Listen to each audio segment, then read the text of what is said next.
for old-fashioned recipes and your gardening needs while sipping on Kentucky bourbon. You sit right back in your big red hat, we're taking rural back from the urban. Listen to the stories with Kentucky proud, share the giggles with all of your friends. You all are tuned in to Friends Drifting.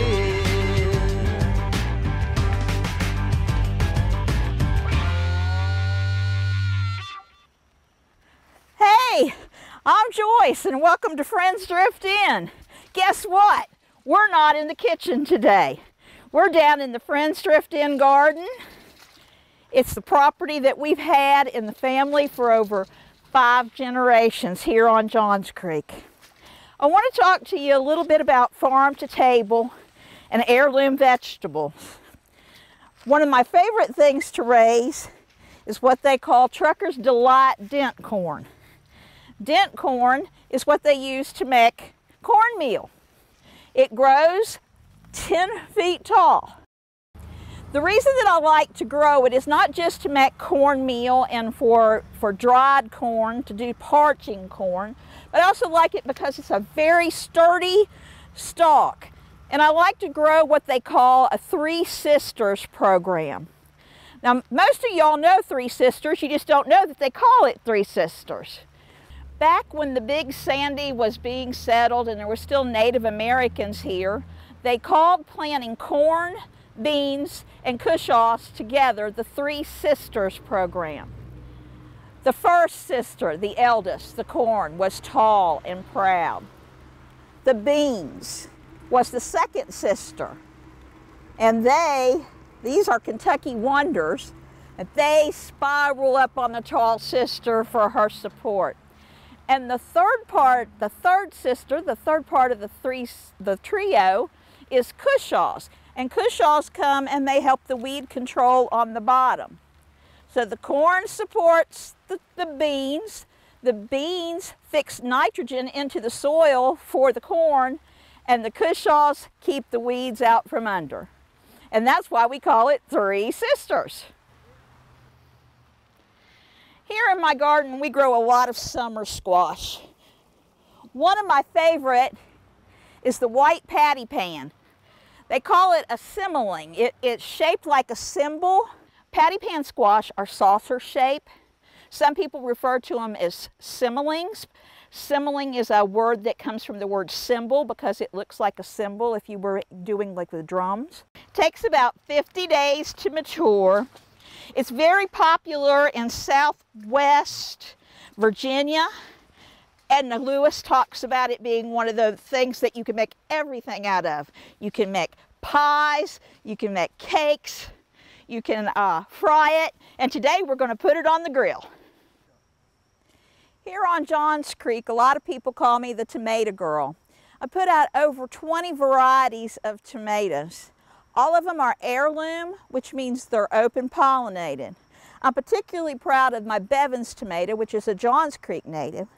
But some of my favorites include the yellow pear,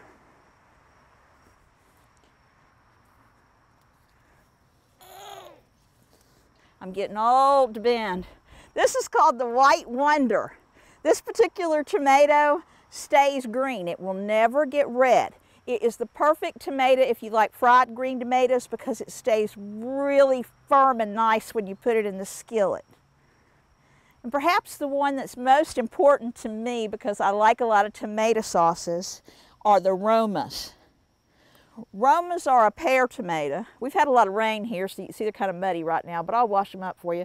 They're a pear-shaped tomato, and they make a great tomato sauce. You can slice these and dehydrate them. They're great on pizza. So I'm just amazed at tomato diversity. We've had a lot of rain here in eastern Kentucky, and it's been muddy, but that just gives me an occasion to put on my pointy-toed boots. We're blessed to have all this rain, as so many of the state is suffering. Today on the show, we've got guest Herbie Deskins. Herbie is a prominent attorney, and I refer to him as the highwayman. Let's do it.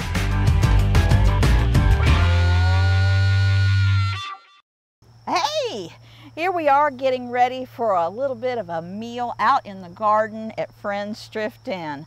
I'm here with my good friend Herbie Deskins, the highwayman. Highway, that's right, 1634, right through the center of Cedar Creek. Anytime you're in Pikeville on 2nd Street and you see smoke, don't call the fire department. It's Herbie Deskins and he's grilling out back in his office. Right, and it's in between two buildings, and a couple of times we've had people that have called the fire department when we're grilling, and they've come in all kind of gear. We don't have enough to feed the fire department today, but Herbie's going to cook us up some turkey burgers. Turkey burgers. So tell me about it. Well, these are 95.5 turkey burgers. 95.5, that means 95% lean, 5% That's right, really good diet food. Yes. And what I'm going to use today are the tomatoes, purple onions, lettuce, and pickles. Great. With that, and we are going to have all the condiments that you have, and if it's, let's get going. Do it. Okay, let's do it. So you started out, you were going to put some flavoring on the grill. Is that right, Herbie? That's correct. To put rosemary, fresh rosemary on the grill.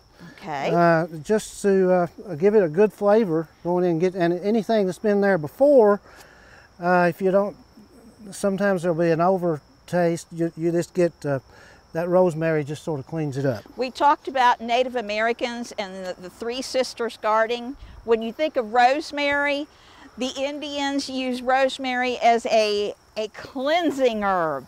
It helps get away the bad spirits. And today we've had a lot of rain, but it's good spirits now. It is. It so Herbie's got us some turkey burgers. Are you going to put any kind of seasoning on them? I sure am. Just as soon as I get on here, we're going to have several kinds of seasoning. First of all, we'll use onion powder. Okay. And then we'll use some garlic powder. Okay. And then we'll use some smoked paprika. Oh, smoked paprika. Since this is not a charcoal grill, we'll use just a little bit of liquid smoke. Right. And give it a little bit of that earthiness. That's right, and then salt and pepper. Now, when you think about buying turkey, you want to buy turkey like the day or two, maybe just 2 days at the most before that you actually put it on the grill. It doesn't have as long a shelf life as beef, but the results are well worth to do it right away. So it's one of those quick things, not a lot of effort to it. Now we have a little pepper, fresh ground pepper. Always use fresh ground pepper. It helps release the spices and the herbs, and it gives it such a great nose and aroma. Then we have here sea salt, and lots of times I use kosher salt. But sea salt and kosher salt. Sea salt is a little bit larger grain. Like just wham. What is that guy that does that on TV? Wham. Emerald after wham. Yeah. And just a drop of this on each one of them. All right. And we'll be ready to turn them over here in just a few moments. Now, are you going to do the corn as well? Yes, we can put the corn over on this side over here. Right. This is fresh corn grown right here in Pike County. Yes, we're all about going local. And I bought it this morning at the farmer's market down next to the extension office. That's right. And this is it looks like peaches and cream. Oh, pull it off of there. Let me see how it looks. Oh, y'all, look at that. See the silks and how fresh it is? Right, it sure is. It's picked this morning. I think the fellow said he got up real early this morning and picked it. Peaches and cream is a hybrid. It's a very sweet corn. It has a lot of sugar content. It's a shorter corn than what we started out with the dent corn, which is 10 foot. Peaches and cream, maybe about 5 or 6 foot, just over my head. The muskrats, they really like peaches and cream. And let me tell you, they've been in my garden this year. Okay, now we're just about got leave those on the husk. That keeps it moist. That's right. Just leave it on. If you take it off, it's awful hard to do if you take it off. In fact, the husk that's soaked in water is just for a while, and that sort of helps it too. Crisps it up. Yes, right. sir. All right. So we're gonna shut that grill down then? I'm going to make sure that none of the burgers are sticking, and we'll put it down and get on with the program. Alrighty. Sometimes if you get, the only thing about 95.5 is that there's not much fat in it, and you got to really be careful of it sticking. Of it sticking to the grill. Yep. And we have a little bit of sticking here, but we'll work through it. We'll work through that, yes.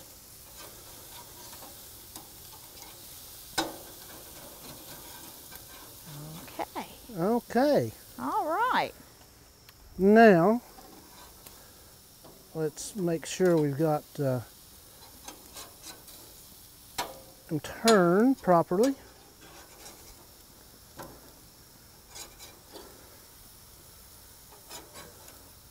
And we're ready to move on.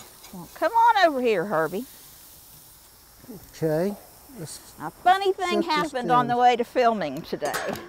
I started out with a layered salad. The layers included cornbread, and it had beautiful tomatoes from my garden. It had peppers, it had fresh corn, and more cornbread. Well, I didn't intend for it to be mixed, but we got our wires crossed, and that's all good. It was all the rain. It was the rain. We've had hail. It's been an exciting film shoot, yes, for sure. When I was in Louisville a few weeks back, I met with Chef Edward Lee. Do you know Edward Lee? I know the name. He's from 610 Magnolia, and he is one of the hotshot chefs from Kentucky. He's been nominated for a James Beard Award. It was a highfalutin event, high heels, skirt, the whole 9 yards. And this is what they served us as an appetizer. And all it is cornbread salad. Y'all know how to make cornbread. You just mix it up, put it in your iron skillet and let it get a little bit browner than usual.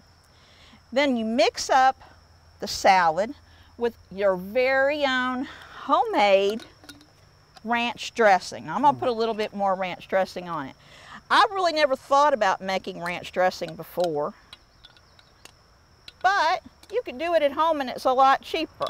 What it is a little bit of sour cream, a little bit of buttermilk, and I've added some fresh dill. When we talk about dill,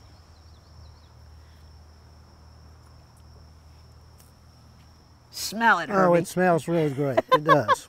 I'll put some of that on the grill too. All right. Dill is what you use in dill pickles, and it is a perfect pairing for cucumbers. Cucumbers are included in this to give it a little bit of coolness. So I put a little bit of the dill in with the dressing, and also some celery seed and some pepper. This recipe will be available on my website.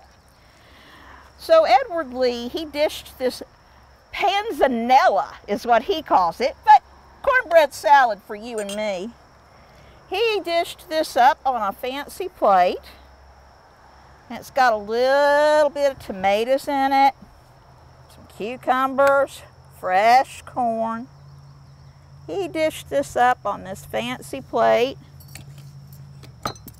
and he garnished it with some fresh basil. Basil is a perfect pairing for heirloom tomatoes. Oh, thank you. We're going to try this up right now, Herbie. Well, it's great. What do you think? It's delicious. I made this with the yellow cornmeal versus a white. The yellow is a little bit more gritty, and it gives it a little bit prettier color, but it's really fresh it is with great. that garden. And I can taste the corn, the fresh corn, and the fresh tomatoes. And y'all know, whenever I'm out, I'm always thinking of something different to be drinking.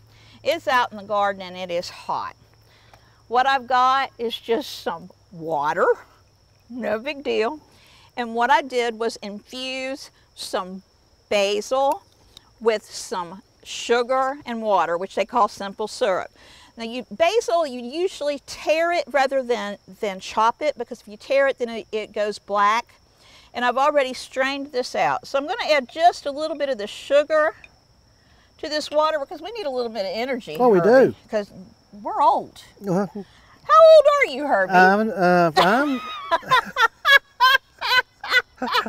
old enough to have 6 grandchildren. Well, here's to grandchildren. Right, good, right.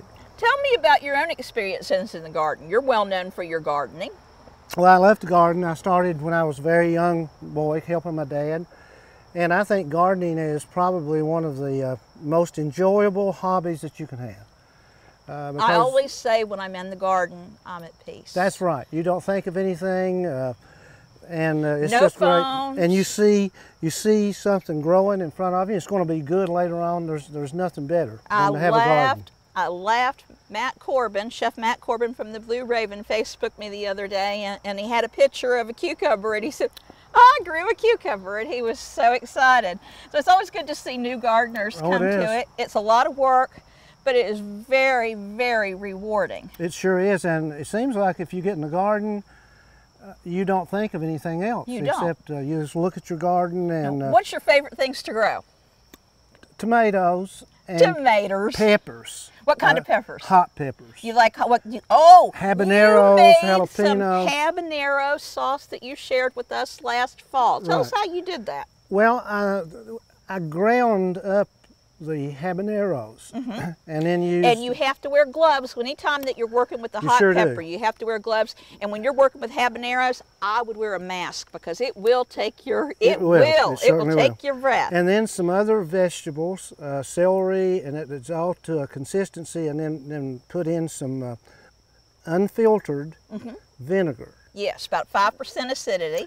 And then put in just a little bit of sugar, salt and pepper, and tomatoes, and that was it. It was good. Let me tell you, folks, that will grow hair on your toes. Yes, but sure it will. is good stuff. But you know, that is a remedy for allergies. I did not know that. Sure, hot peppers. When you eat hot peppers, they stimulate your Immune nasal system, system, your nasal system, and it does the same thing sometimes as Mucinex. You know, you just it's a whole lot cheaper than Mucinex. It is, right. I better check on my burgers. Well, let's do it. Oh, they're coming along pretty good.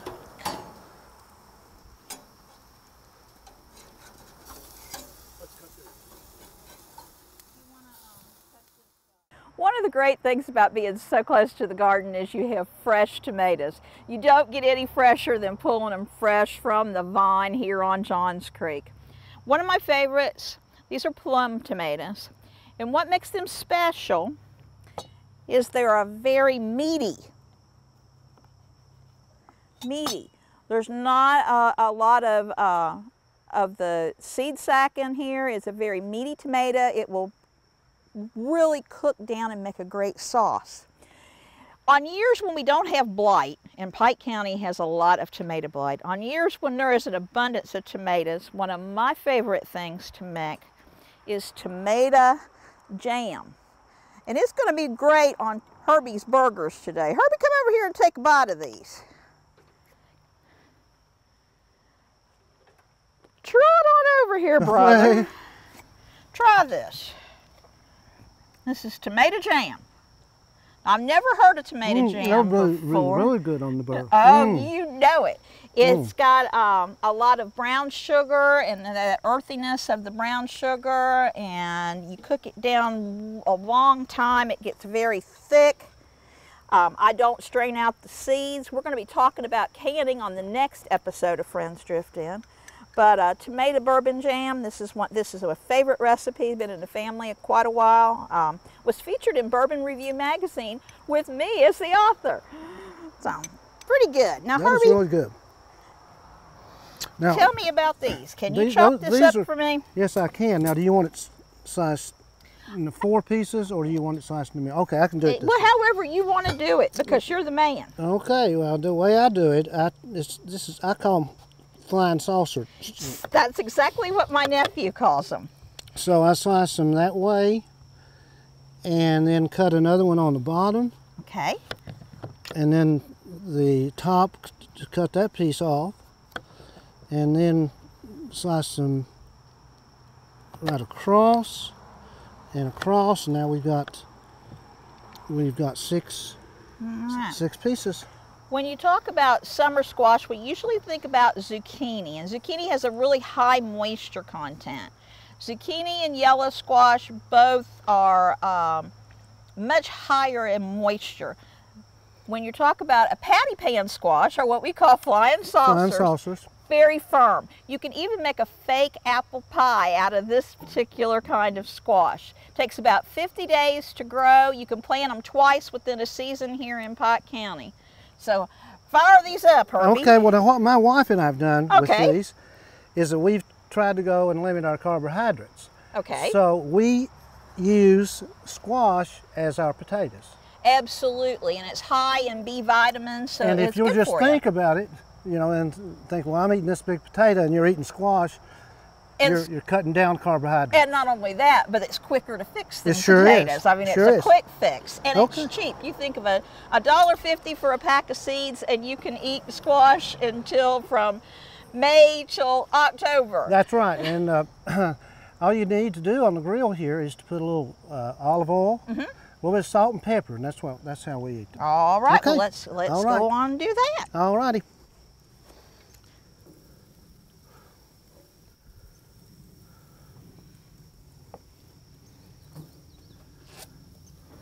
Our burgers are coming around pretty good, and we'll need the pepper,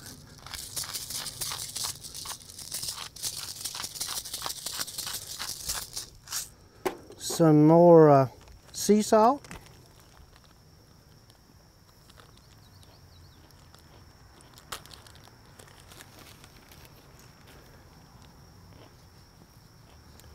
and we're going to need some olive oil. I think it's right behind me here.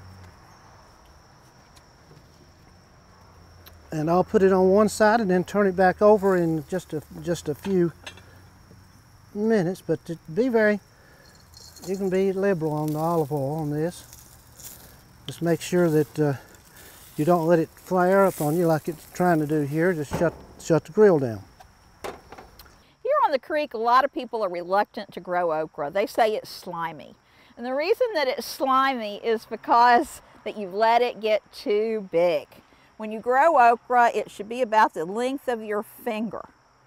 When you're canning okra to make pickles, which is one of my very, very favorite pickles, when you're canning them, you don't want to cut them. If you cut them, you will get a lot of mucilage and but what you want is a pickle.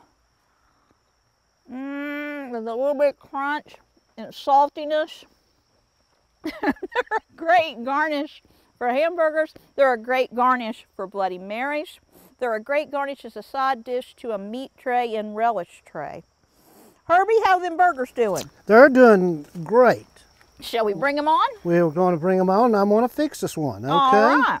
You see which end is up here, and we're ready to go. As soon as I get my Fork there work we for go. you? The fork will work fine.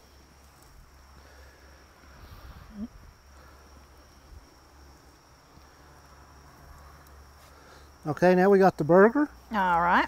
and we're going to have some of that sauce that you had here. Oh, Let's put that on. yes, this tomato jam. All right. And then, of course, one thing I've learned about fixing burgers, you don't want to put anything that's really wet next to your bread. Like I just did? No, yes, like you just did. Put it on the burger, All right.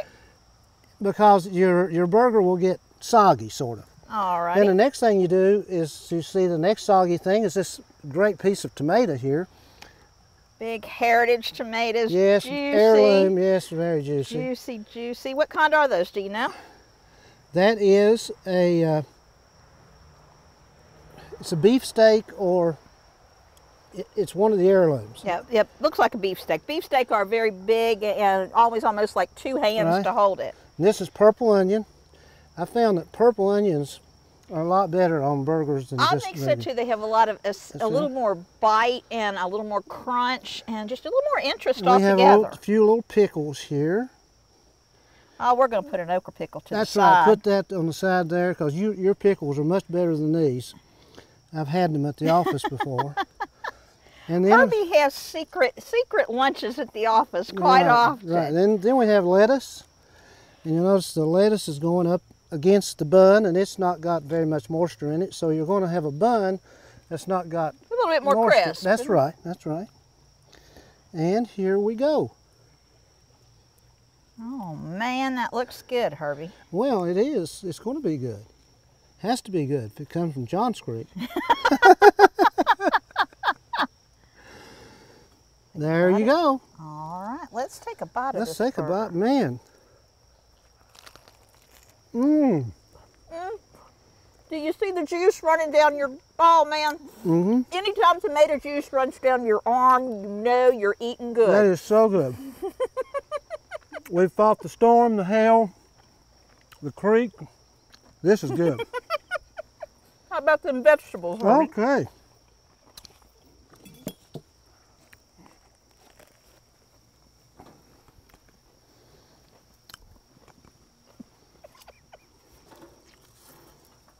Now this corn's going to be a little bit warm, so we best see how it's sort of browned up on the grill.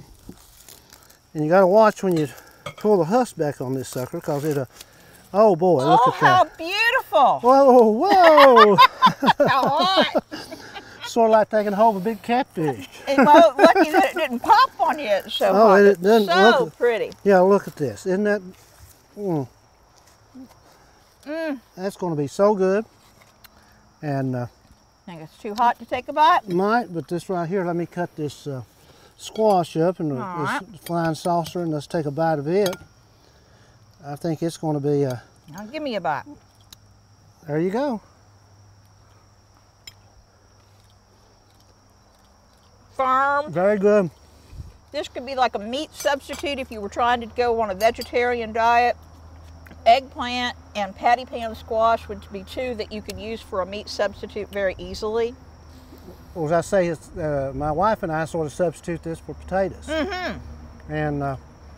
And once you get it that way, we sort of enjoy squash rather than potatoes. I think that it's a great, gives you great diversity, and just, potatoes is old news. Squash is today.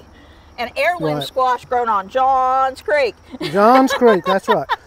Well, I think maybe this is cooled down enough to sort of take a bite. You think? There you go. Ladies first. I'm not very ladylike when I'm munching corn. Do you see this? know. Can y'all catch the steam there? Can y'all see it?